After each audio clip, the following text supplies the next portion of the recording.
السلام علیکم۔ S an Islamic history میں خوش آمدید۔ بسم اللہ الرحمن الرحیم۔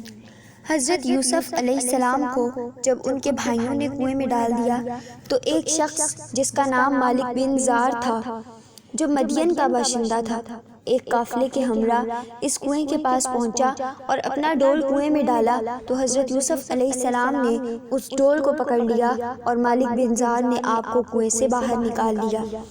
آپ کے بھائیوں نے اس سے کہا کہ یہ ہمارا بھاگا ہوا غلام ہے، اگر تم اس کو خرید لو تو ہم بہت ہی سستا تمہارے ہاتھ بیچ دیں گے۔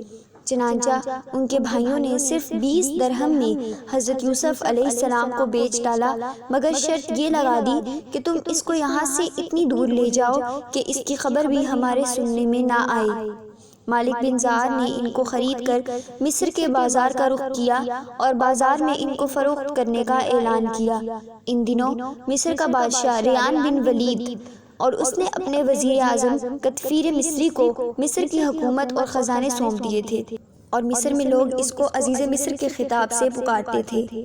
جب عزیز مصر کو معلوم ہوا کہ بازار مصر میں ایک بہت ہی خوبصورت غلام فروخت کے لیے لایا گیا ہے اور لوگ اس کی خریداری کے لیے بڑی بڑی رقمیں لے کر بازار میں جمع ہو گئی ہیں، تو عزیز مصر نے حضرت یوسف علیہ السلام کے وزن برابر سونا اور اتنی ہی چاندی اور اتنا ہی مشق اور اتنے ہی حریر قیمت دے کر خرید لیا اور گھر لے جا کر اپنی بیوی زلیخا سے کہا کہ اس غلام کو نہایت ہی اعزاز و اکرام کے ساتھ رکھو۔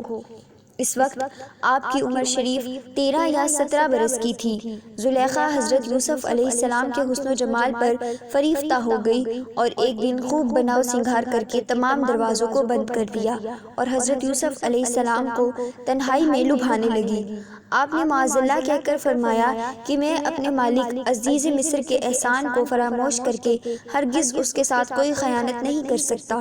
پھر جب خود زلیخا آپ کی طرف لپکی تو آپ بھاگ نکلے اور زلیخا نے دوڑ کر پیچھے سے آپ کا پیراہن پکڑ لیا جو پھٹ گیا، اور آپ کے پیچھے زلیخا دوڑتی ہوئی دروازے پر پہنچ گئی۔ اتفاق سے ٹھیک اسی حالت میں عزیز مصر مکان میں داخل ہوا اور دونوں کو دوڑتے ہوئے دیکھ لیا تو زلیخا نے عزیز مصر سے کہا کہ اس غلام کی سزا یہ ہے کہ اس کو جیل خانہ بھیج دیا جائے یا کوئی اور سخت سزا دی جائے، کیونکہ اس نے تمہاری گھر والی کے ساتھ برائی کا ارادہ کیا تھا۔ حضرت یوسف علیہ السلام نے فرمایا کہ اے عزیز مصر، یہ بالکل ہی غلط بیانی کر رہی ہے، اس نے خود مجھے لبھایا اور میں اس سے بچنے کے لیے بھاگا تو اس نے میرا پیچھا کیا۔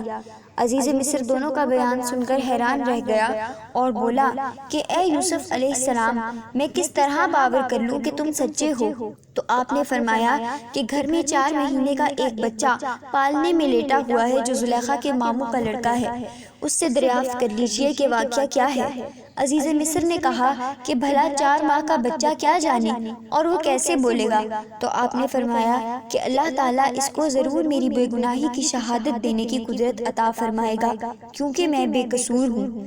چنانچہ عزیز مصر نے جب اس بچے سے پوچھا تو اس بچے نے بآواز بلند فصیح زبان میں یہ کہا کہ گواہی دی، اگر ان کا کرتا آگے سے چرا ہے تو عورت سچی ہے اور انہوں نے غلط کہا، اور اگر ان کا کرتا پیچھے سے چاک ہوا تو عورت جھوٹی ہے اور یہ سچے۔ بچے کی زبان سے عزیز مصر نے یہ شہادت سن کر جو دیکھا تو ان کا کرتا پیچھے سے پھٹا ہوا تھا۔ اس وقت عزیز مصر نے حضرت یوسف علیہ السلام کی بے گناہی کا اعلان کرتے ہوئے فرمایا، بے شک یہ تم عورتوں کا فریب ہے، بے شک تمہارا فریب بڑا ہے۔